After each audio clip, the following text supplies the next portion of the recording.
Our travels take us to Portland, Oregon to visit with Cine Rent West to see its operation.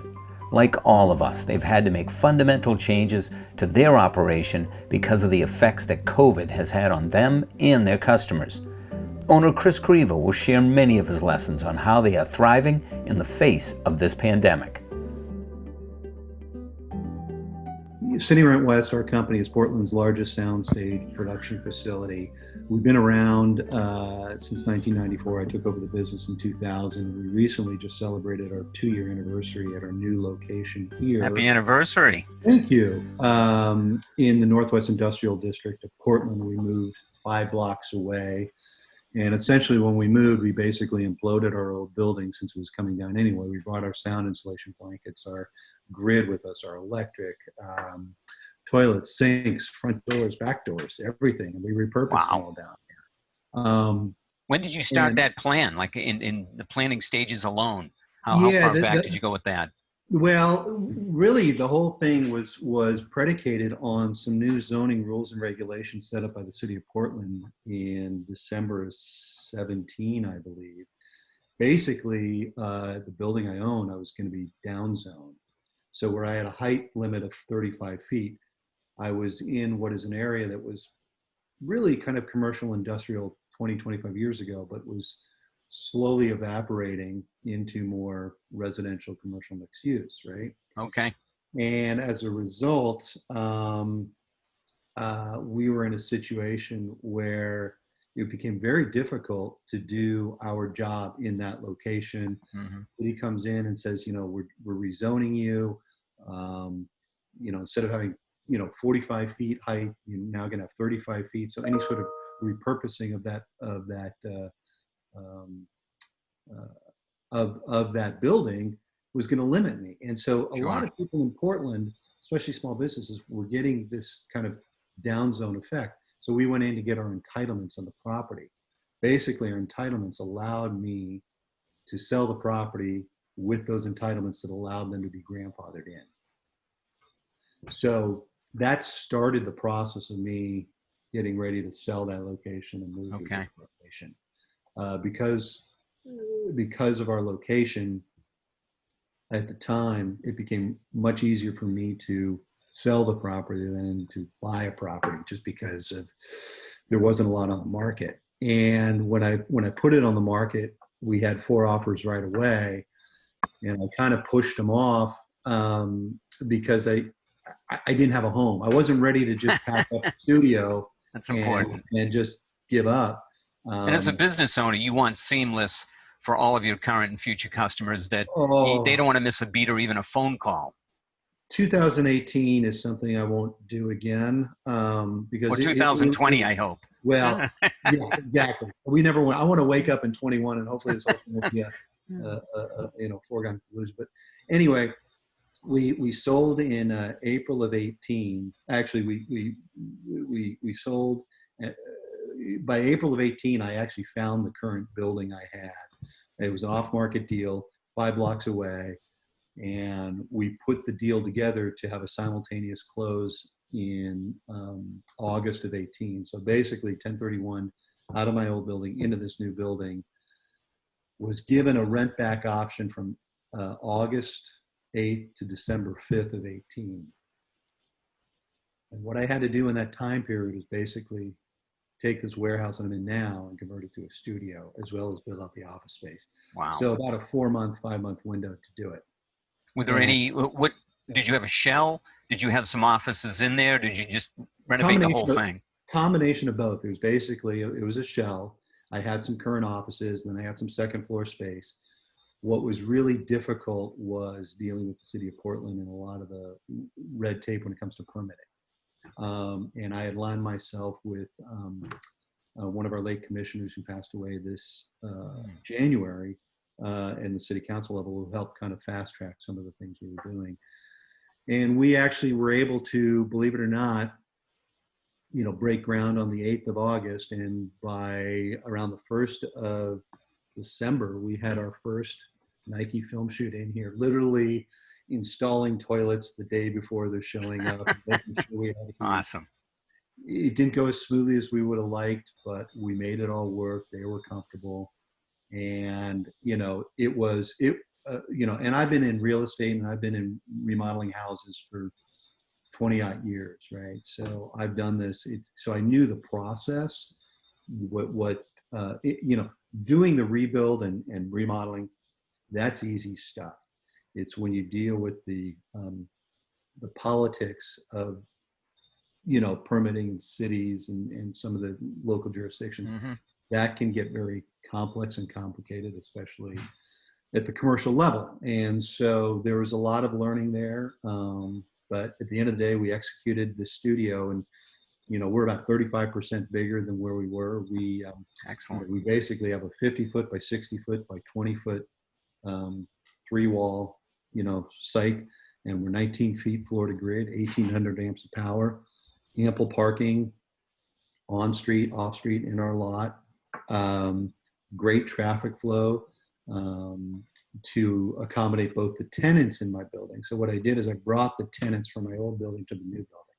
So I've got accountants and attorneys and some, small production companies, as well as some new folks that came over.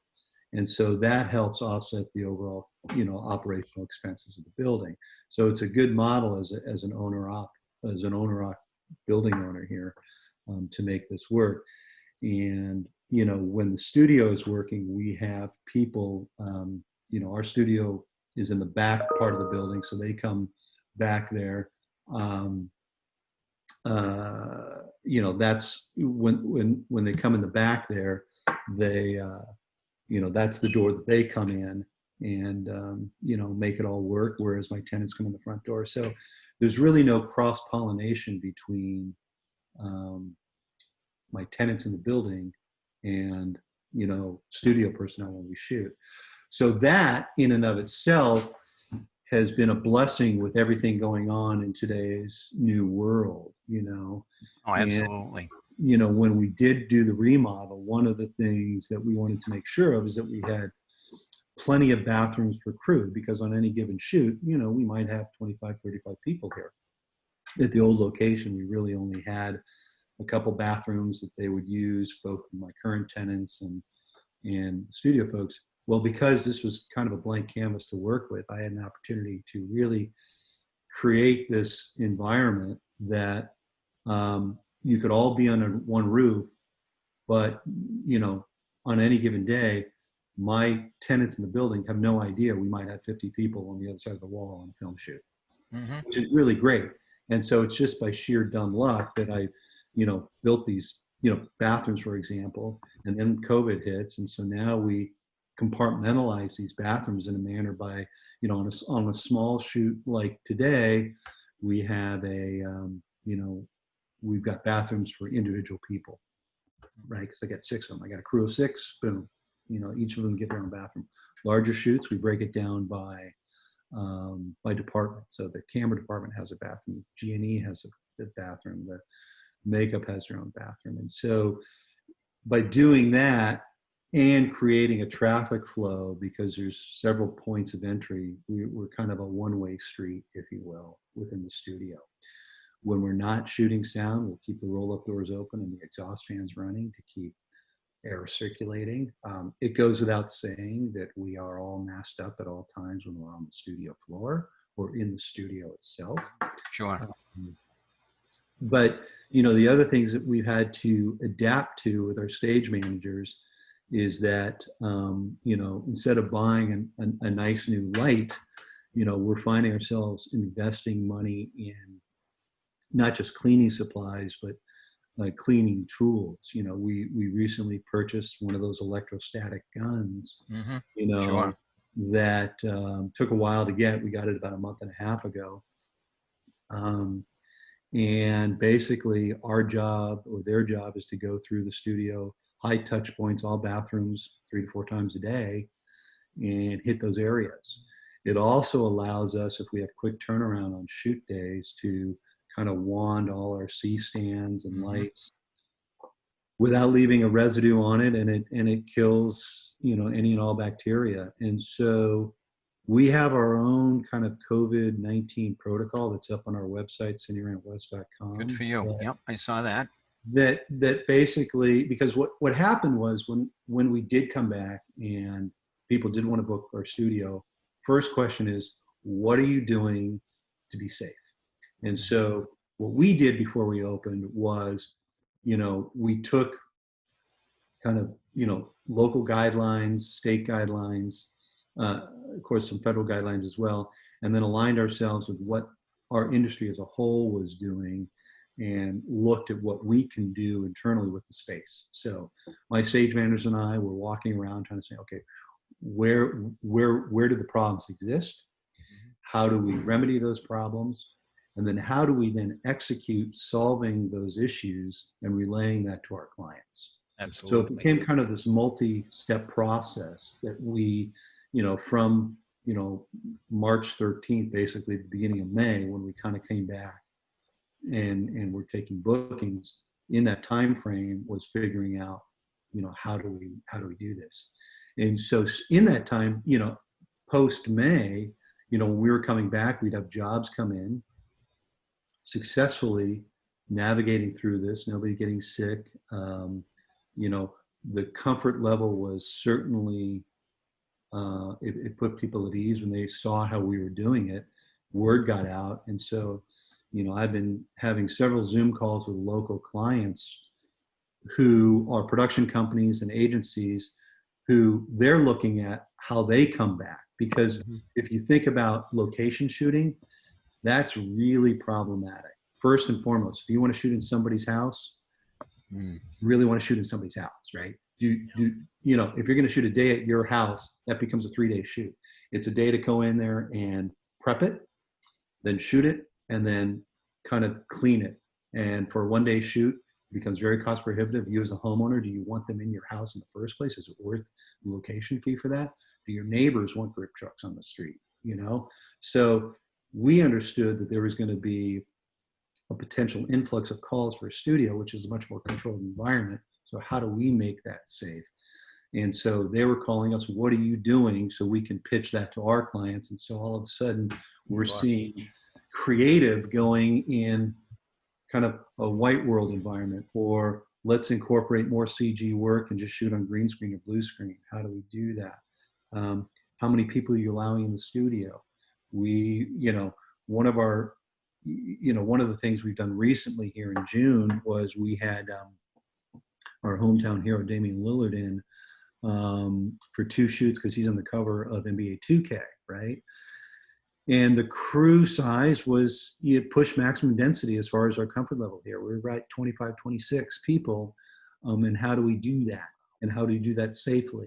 And the last thing I need as a business owner is to have somebody, a high profile star like him, come in our studio ahead of the restart of the NBA season and get sick. Yeah, not good for advertising. No, not good for business, right? Yeah. So how do we do that? And we implemented everything I just mentioned, and then of course we put it on production companies. We say, you have a responsibility here to bring in a medic, right? And have those, put that protocol in place. So what we were doing on that particular shoot is, Excuse me, is that a suggestion or is that a local, I don't want to say ordinance, but is it a recommendation or is it something you need to do? Or does the size of the crew determine that? It's not something that you need to do. It's something that we recommended it to production companies. And then they looked at that, and we have a resident paramedic who's been in the industry, who's on set for, even pre-COVID stuff. But the whole idea was we should really look at this as an extended safety protocol. So he was an extra crew member. So he would come in, he would take the temperature of every crew member on the studio floor, give everybody a wristband for the day. He'd take them 3 times a day, log it, and, ask the questions. Have you any symptoms? Have you been around anybody? So it became this extra step that on certain shoots, we're advising production companies to hire this individual or to hire individuals like him to do it. It just adds that extra layer of security and protection. And certainly on those on those shoots that I cited examples of, he was involved. And then recently we did a Pacific Healthcare spot where that same procedure was implemented by the production company as well. So, if even as the building owner and the business owner, I can hole up in my office where I am now in the building. But if I step floor in the studio, he's going to take my temperature, he's going to put a wristband on me, and I'm going to go mask up, And in a situation like that, unlike, pre-COVID days, I'm not lingering around in the studio. I'm not there making sure things are going well. I'm just going to use my people to do that. Mm-hmm. If people want to find me, they know where to find me. Or if I am needed in an emergency situation, I'm here on site. But we're finding ourselves, if we're doing long testimonial takes, the only people in the studio are going to be your sound guy, your DP, your AC, maybe a gaffer to tweak a light. Everybody else is kind of off in our lunchroom and on radio and on call. We're fortunate in the summer months with the weather being what it is. Lunchtime, everybody's outside. We've got tents set up. People are social distancing. Our lunchroom, which is set up for 35 people, we now set it up we have 7 7-foot tables, or 7 6-foot tables, chair at each end. So now it's really set up for 14 people, right? And then if we have a larger crew, then they're either outside or they're in certain spots, in the studio floor, or in the client lounge. It's great you're taking all these steps to making sure that everyone's safe. Have you thought of what the percentage of the increase of cost is going to be for you, or is it just something you're going to do and you'll figure it out later? The cost for us is incremental compared to the cost for production companies, because it's the production companies that are hiring that extra person that comes at a day rate, right? So the costs that I'm incurring are hard costs of supplies and, equipment that I can, amortize and have it paid off in a shorter period of time. We are just reallocating what our stage manager does when they're here anyway, right? And how they do their job. So we've just kind of rotated how we do things without sacrificing quality of our product and how we sell it, and enhancing the the safety protocols that we can put into place. So really we put it on, if we were to say, if you were to come to us and hire us as a company or a film studio to do a job for you, you say, well, we want you to hire an on-site medic. So that's fine. That just becomes a line item that I would pass along to you. So the cost does go up for both the production company and the client. The client recognizes they're probably going to have a 20 to 30% bump in some sort of cost overages because of the world we live in now.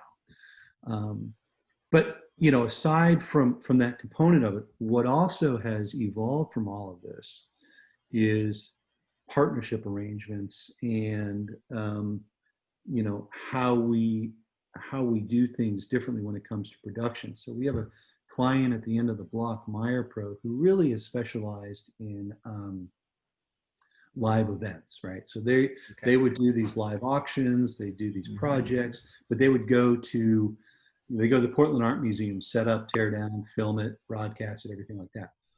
Well, those days are gone for the immediate future. So what do? Well, they look to incorporate their ability to live stream and live broadcast in a controlled environment like our studio. So we partnered up with them in April. And so we've done these, we just recently did a live event. It was several events for TEDx Portland, which they couldn't do, in person, but it was a live stream. We would broadcast it from our studio here in conjunction with the local NBC affiliate, and it was going on their website. We did a Cascade Age Project fundraiser a couple weeks ago, which raised a ton of money. And so it was kind of this live event virtually, but all set up here in a controlled environment in the studio. We just did a national awards ceremony for like the top 50 high school graduates. And it was a big Zoom call, and they announced the winner on a Zoom call. We must have had 30 different computers set up with 3 different students on each computer. And it was a 1-hour live event a couple Saturdays ago. But the setup and teardown, was pretty extensive. I mean, the amount of cabling and things going on here was extensive.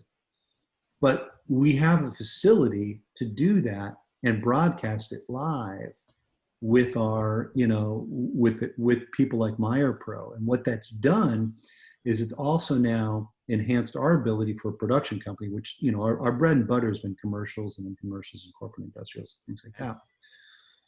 With people not flying as much and clients not traveling as much, how do you as the client be part of the interaction here at the studio for your shoot, right? Sure. And so what we've done is we have the technology here, the infrastructure here to have a VTR guy tap into our internet or set up with our cameras. So I can show you as the client, if you're going to be in New York, Steve, you can't make it out here for your spot, we're going to tap into the camera so you can see what we're shooting. And then I'll have 2 other cameras throughout the studio, kind of behind the scenes, so you can kind of feel like you're part of it, right? Mm-hmm. So you can either just look at the camera or have 2 other cameras just to kind of interact. And then we have the director interacting with you, or the AD interacting with you. Do you like the way we shot that? What do you need changed? You want the talent in a different wardrobe.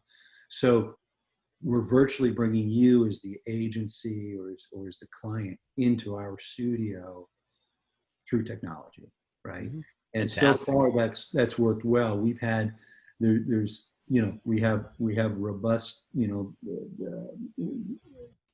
internet here through fiber that allows like our VTR guy to tap into.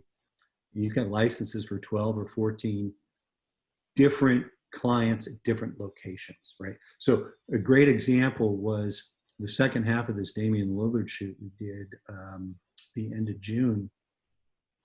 It was part of a broader campaign. The director, I believe, was in Kiev. The DP was in London. The producer was somewhere else in Europe. Wow! And so, but they all had a say in all of this stuff, right? So we were tapping into them, and they were all piped in. They could see what we're doing. They could talk to the camera operator here, the DP that we hired, to match the shot that they did in Europe, and how that worked.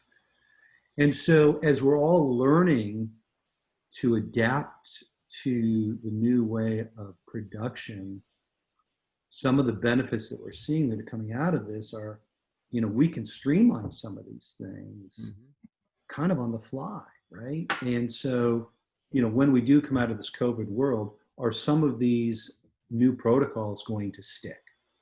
Definitely. And it's going to be really interesting to see because, is there a need to travel as much? Can I then save my travel budget and still have a shoot 3,000 miles away and feel comfortable as the client that I'm being heard and that I'm being seen and that my input is resonating with the production that's happening there, And, there's still some bugs that need to be worked out, especially on the audio side of things, because where you can see what the camera's seeing, we still need kind of the technology, the audio portion of that. Sure.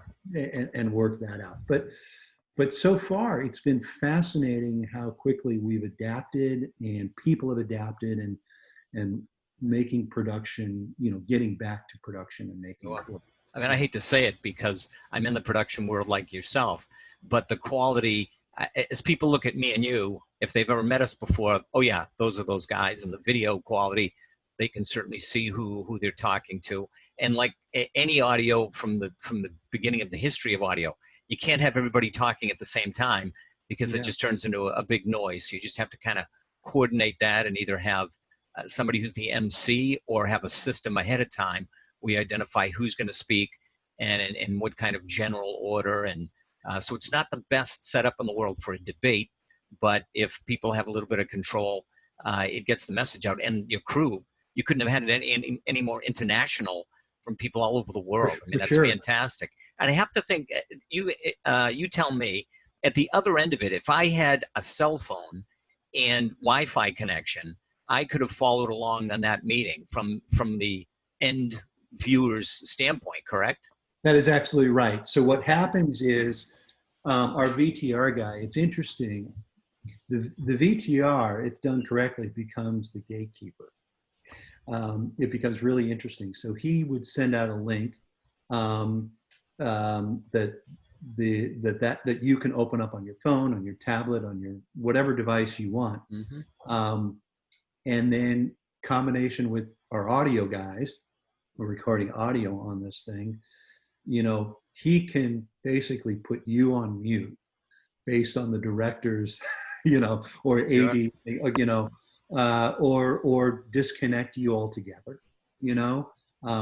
So it becomes very interesting under certain platforms, right? Because there's several different platforms you can do this in.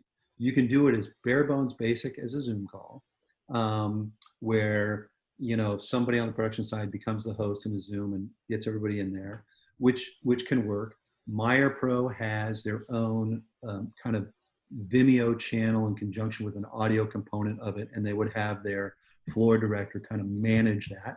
In other words, be the gatekeeper in that platform. And then in our commercial world, our VTR guy comes in and uses his technology that everybody adapts to and sends a link out and you sign into. So there's several different methodologies to make this work. Mm-hmm. None better than another. You know, some are a little more basic and rudimentary than the others, but the idea is if you really do have 10 or 12 people, you know, that are chiming in, that our client that would normally find themselves in the studio in the client lounge, but now are going to be part of this thing remotely, you do need a more robust system and really somebody to manage that. Mm-hmm. Because to your point, we do see some of the audio, you know, I've seen where the AD is on the cell phone with one person, you know, but then talking on a Zoom call on the computer with the producer, you know, who's at a different location. So managing that feedback, you know, the director says, or whoever wants, you know, let's try to do it this way, but you know, there's still kind of that communication, you know, you got to wrangle that a bit, you know, so it's much easier on a smaller shoot for sure. But what's the biggest group that you've had? Was that the biggest group that you've worked with? That's the biggest group. We probably were at 28, which I, you know, we're really steering away from that. And, you know, I mean, we're also, you know, some of the things are, we have to be very aware of state and local guidelines, right? Mm-hmm. So, you know, we are still in, Multnomah County is still in phase 1. Our phase 1 basically says no inside gatherings more than 25 people, outside gatherings of 50 people, you know, obviously social distancing and mask wearing, things like that. So, you know, we kind of set that up with, you know, our production companies come in, and one of our first questions is, how big's your shoot? How many people do you have? And then the other things that we're doing on our end are to help facilitate spacing out crew members between build days and pre-light days, especially if it's a green screen shoot or something like that, is we'll come in and kind of pre-rig it, right? Okay. We'll take some of that legwork out, at least set up the green screen and kind of rough in, you know, your key and fill lights. And we're not doing that to take business away from, you know, the crew members, the grips and the gappers and all those people. It's really a way to kind of space people in and out. And that's what's kind of critical. So while the overall crew might be 35, for example, we're not going to have all 35 there at once, right? So Sure. you might have a 10-person art department set. Well, I got them for the day in the studio, let them build. You go, I'll bring in my pre-light guys at 1 or 2 o'clock in the afternoon, right? And leave one art department guy back to tweak on his area. Mm-hmm. So part of it is managing, you know, how you move people in and out. And that's kind of the key thing. And then when you actually are on a shoot day, now we work with production to say, okay, who really needs to be here? No. And if you really need them to be here, let's put them, you know, offset somewhere. You know, they could be outside with the weather's night, or in the lunchroom, or in a holding pen, and things like that. So, and so far it's been working. You know, Fantastic. you know, so, you know, it's been a learning curve, to say the least. And so we're navigating through it, and as a result, you know, we're booked through middle of September right now with multiple Fantastic. jobs coming in. And it's not necessarily about how we're doing it, although I like to think it's about how we're doing it, and the perception of how we're doing it is getting out there. But also, you know, we feel the production in and of itself needs to create a controlled environment to shoot. Mm-hmm. Sure. More so now than ever. And budgets being what they are, how are they going to do that? Mm-hmm. It's going to be tough and cost prohibitive to shoot on location. Mm-hmm. I think in this new world, if we ever get back to kind of a certain sense of normalcy, unless this becomes the new normal. And I think people are more comfortable shooting in a controlled environment and creating and crafting the creative around that. Mm-hmm. It's a big thing, you know. Absolutely. That's what they're doing. Well, it's a new business model that we've all been forced into. There was wasn't any warning ahead of this, and Sure. so now we've all had to adapt. And so it's great talking with people like yourself to see all of the things that you're doing.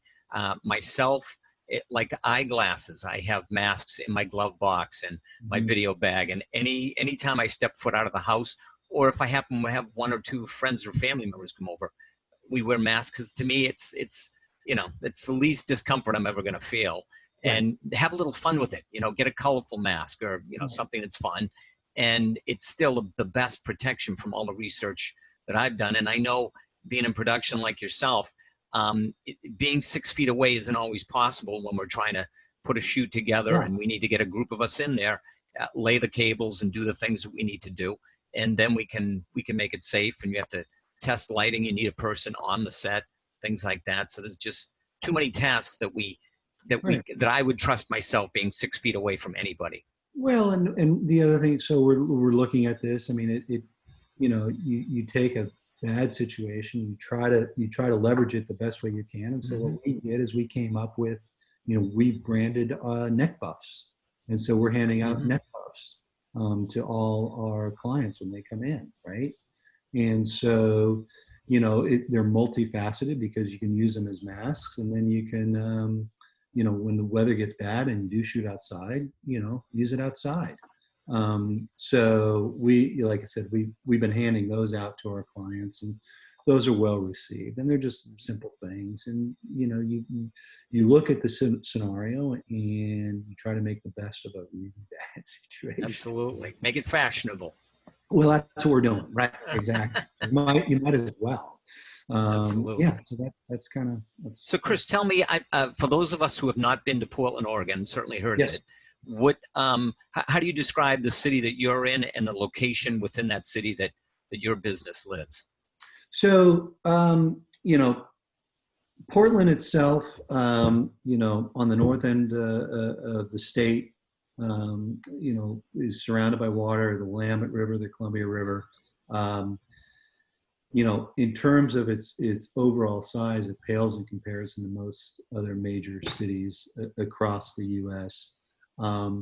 And as a result, you know, it's fairly concentrated and small and relatively easy to get around, despite our growth and despite traffic issues like most other cities have. But we're in an area called the Northwest Industrial District. And so we're kind of this last area of land that is very close to downtown, within a couple miles of downtown, close to freeways, close to the airport, close to infrastructure, that is really reserved for industrial use, right? And while admittedly its highest and best use would be to, rezone it, repurpose it for multifamily housing and doing all these other things, there's too many businesses and industries down here that depend on this location. We've got rail yards nearby. You got intermodal trucking that happens here, that if you take that away, there's really not a lot of different places for those types of industries to go. And so the nature of our business, with larger trucks and the type of business that we do, we are kind of a natural fit in this area. Despite the fact, one of the things that are cropping up, we got a couple new brew pubs in the area.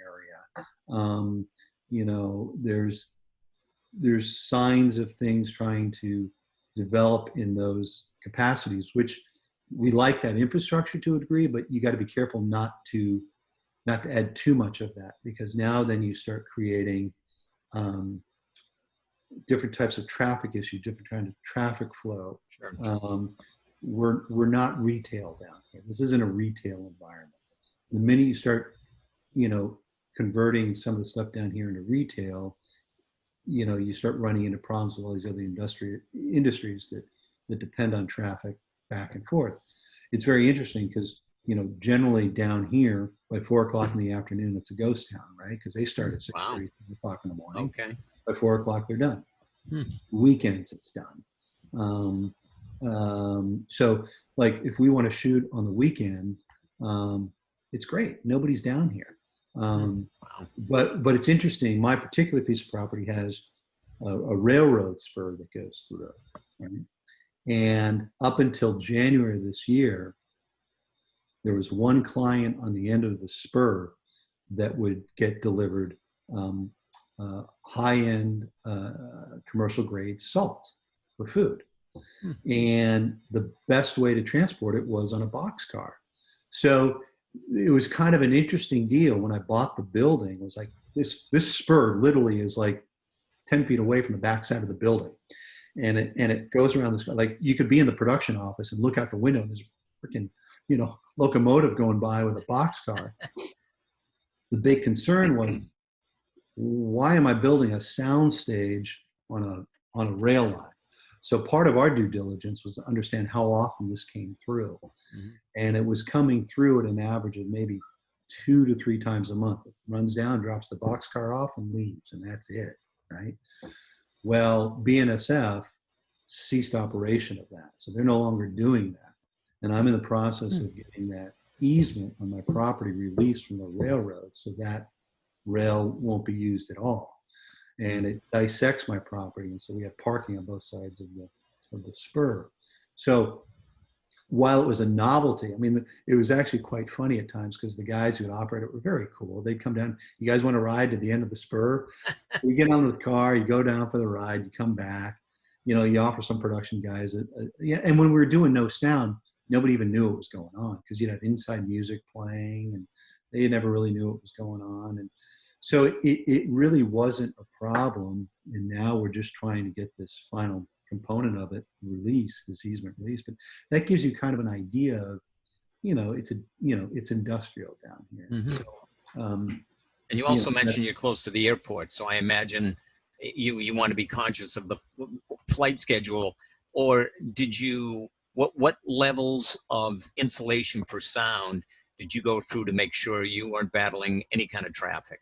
Well, so for starters, when I very first found this building back in March of 18, I commissioned one of our top-notch sound guys in town.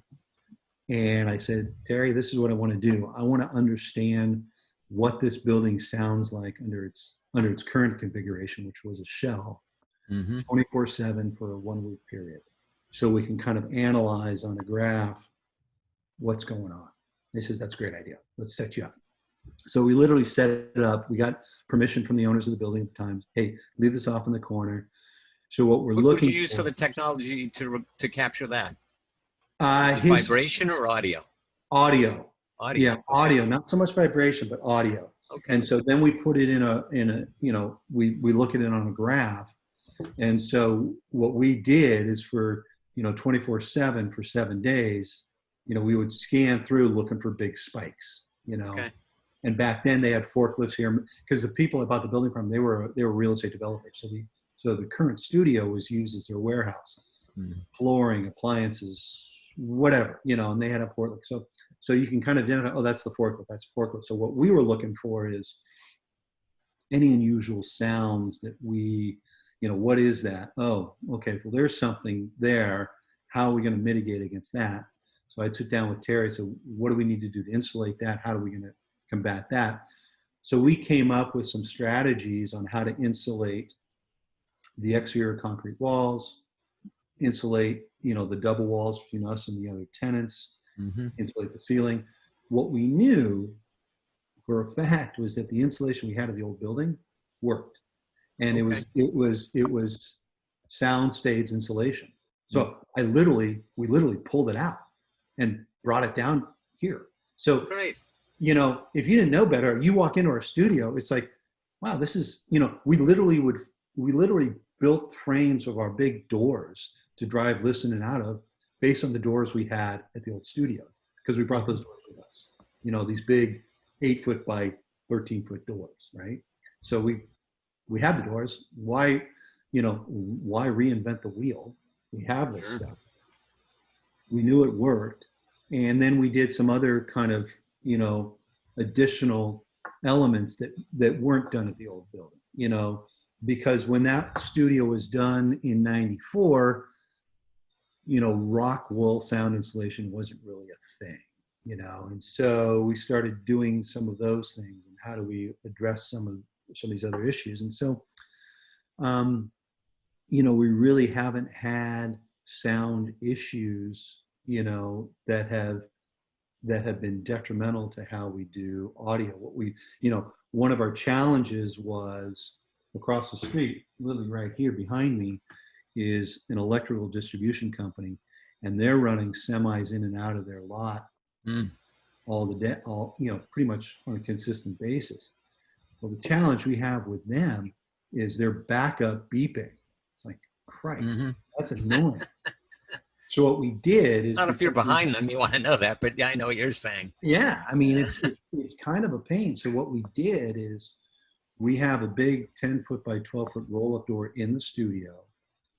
So with a ramp, so when you unload grip and lighting and electric, it's all right there, nice and easy. But then we built this massive kind of sliding insulated door that we literally pull closed for sound shoots, you know, on the outside. And so that, believe it or not, has really insulated us from any sort of beeping noise, you know. You know, it's you know, I hate to have that beeping noise go on, but I can't tell them to stop their business. You know, it's what they do. It's part of what we do down here. So that, more than anything, has been kind of the biggest sound strategies behind that. You know, we're not in a flight path that is anywhere near problematic. And when we say we're near the airport, it's, you know, it's a 20-minute drive, 15 minutes of traffic. Okay. You know, and that's close, right? Relatively speaking. We're small, right? Yeah. So the benefit of that is, like, client does come in, you know, they can go downtown and stay at a nice hotel, go for a nice meal, but then be on location, you know, very, very quickly, right? So, you know, we had a client earlier this year who came up from San Francisco, and they Ubered over here. They got in, you know, flew into PDX, got an Uber, got to our studio in 20 minutes. At the end of the shoot, they go to the hotel in downtown, and it became a very easy, you know, easy thing. If we were, I mean, does it make good business sense to be in this county, in the city of Portland? That's debatable because of the challenges that we face as a small business in dealing with local politics and taxation and a lot of things that operate when you're in a larger city. Would I be better off in a Washington County or Clackamas County that are further out? From a tax base, absolutely. But are people going to come to me? That's going to be debatable, because traffic, like many cities, it's gotten worse. It's gotten bad, and so you really find yourself having to be, if you want to be successful, you got to be centrally located. Absolutely. You really do, and so it's kind of a necessary evil.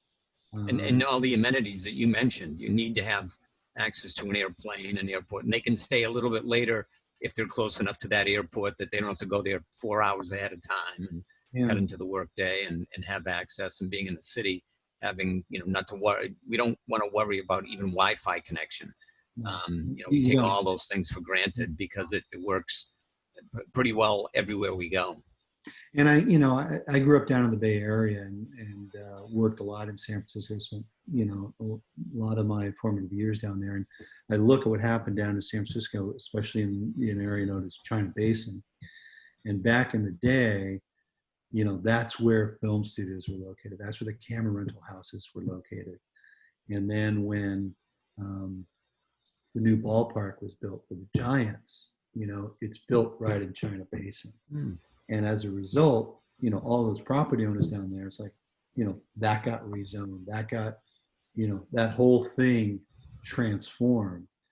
25 years ago when I was there in the camera rental houses prepping cameras back when I was in AC, it was industrial. It was gritty. It had the trains going through. It had things happening.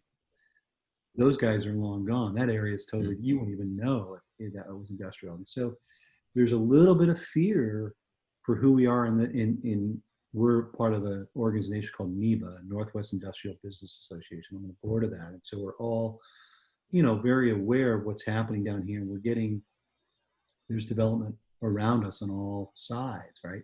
We're even talking about, well, prior to the COVID situation, we have a very good chance of landing a Major League Baseball team here. And it's in an area that would go in Terminal 2, which is about, 6 or 7 blocks away from me, and that would transform things. So there's all these different things outside of being a business owner for, providing a service to the film community, because this really has put us on the map for people to come to with this ancillary support of the camera rental houses and the grip houses and things like that. But you have to keep an eye on what's happening around you, so I don't get pushed out again or don't feel that I'm getting credit. Because like I mentioned, Steve, at the beginning of this, I won't move again. The next move that I do is I'm done, because it was pretty tough. It was pretty sure.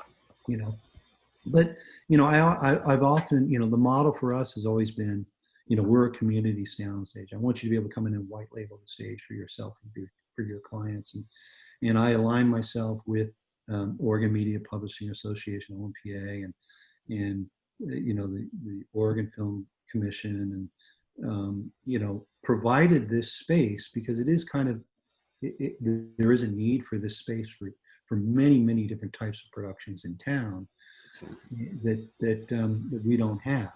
And while we're still out there trying to incentivize out-of-town companies to come shoot productions like Grimm, Librarians, all these things that have made it successful, while our studio, isn't large enough to support those kind of shoots, we have the crew and the infrastructure to make that work here.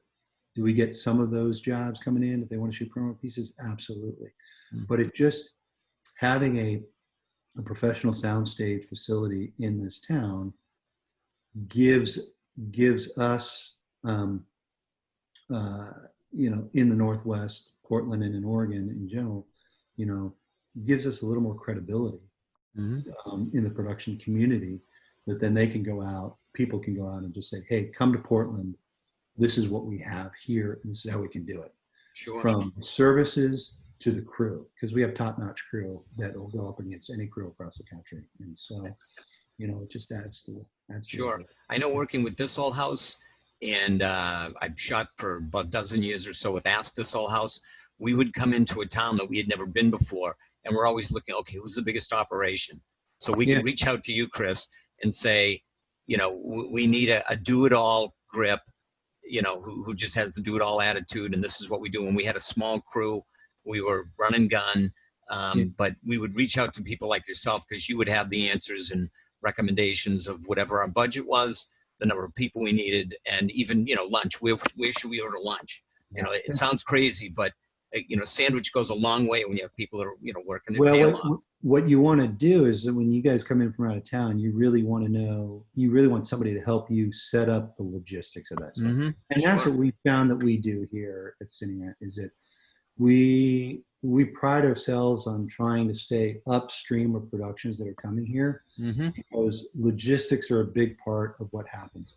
We want you as a production to be successful when you come into our studio. And even if you're not in our studio and you're out on location but need us for ancillary services, it's really important that we try to be involved in the earlier stages of things. Because what we found is, and we're trying to actually change the philosophical approach for producers and production companies. And it's really tough to do, because typically when you think of a studio, stage, so, oh yeah, well, they're way down the food chain on the list, when it comes to, by the time the creative is settled on the creative and what we're doing and how we're doing it, I'll let that go to voicemail.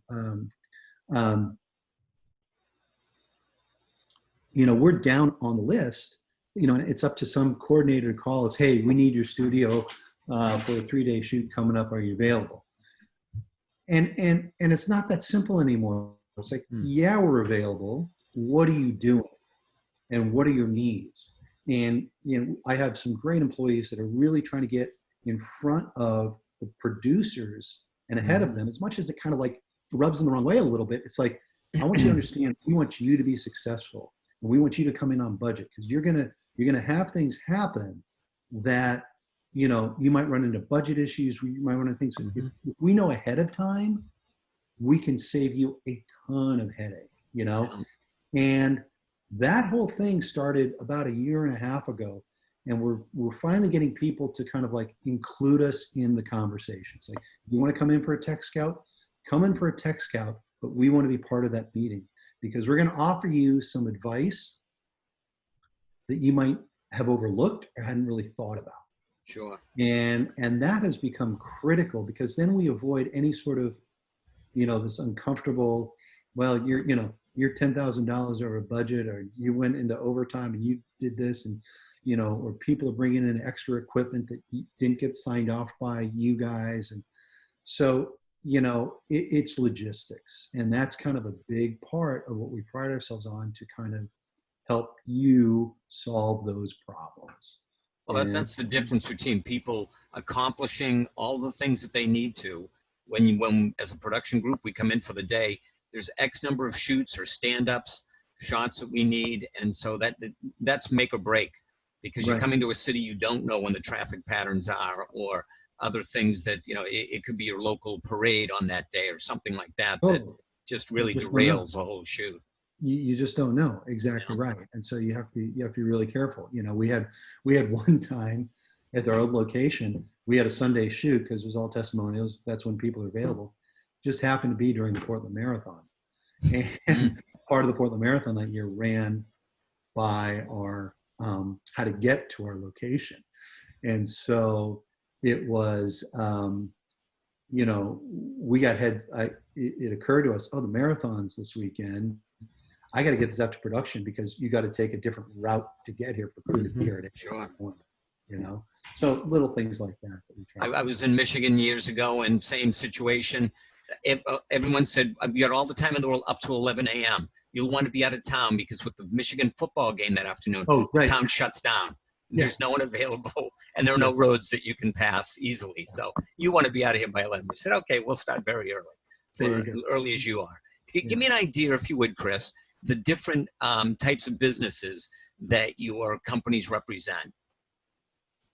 So, being here in the Northwest, where we're kind of, we're sportswear kind of capital, with we got Nike and Adidas in our backyard, and Under Armour now has a presence out here, and a bunch of other smaller apparel companies.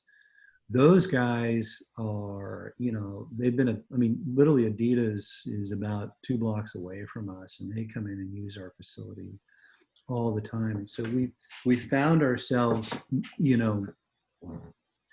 offering up services for those types of clients, primarily to help them launch their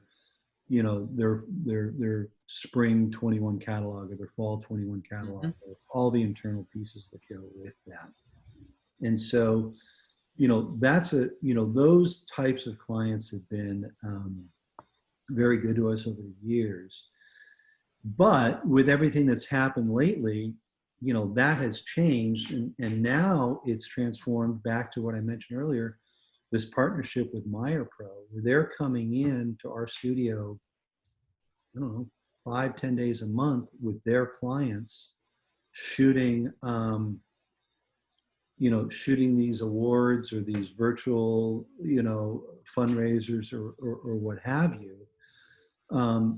We have the space, they have the studio, they hire us, they hire our crew as a grip or a gaffer, and they have their floor engineer. And we're seeing that as kind of our new model right now that has been consistent. Our challenge, the difficult challenge that we have is we want to make ourselves available to all different clients from across the spectrum. We can't really put all our eggs in one basket. Mm-hmm. I always like to say we're a 5-star hotel with one room to rent. Right? Love it. And when somebody like MyerPro comes in and says, "Well, we really want, what's your November 1st look like?" It's like, God, I have no idea. I hate to book that far out, because if I'm going to book you for like a 1 or 2 day gig, and I've got, holidays coming up and they want to shoot a 5-day gig in there, what has happened is you turn a 5-day gig down for a 1-day job. Mm-hmm. And the economics of that for a small business that's a big turn of events, right? Sure.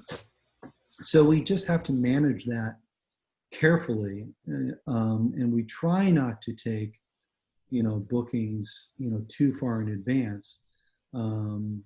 But to go back to your question, we have, a variety of small and medium-sized production companies locally, as well as, out-of-town production companies that will use us because, we have somebody here, like the Damian Lillard stuff. It's an out of Los York production company.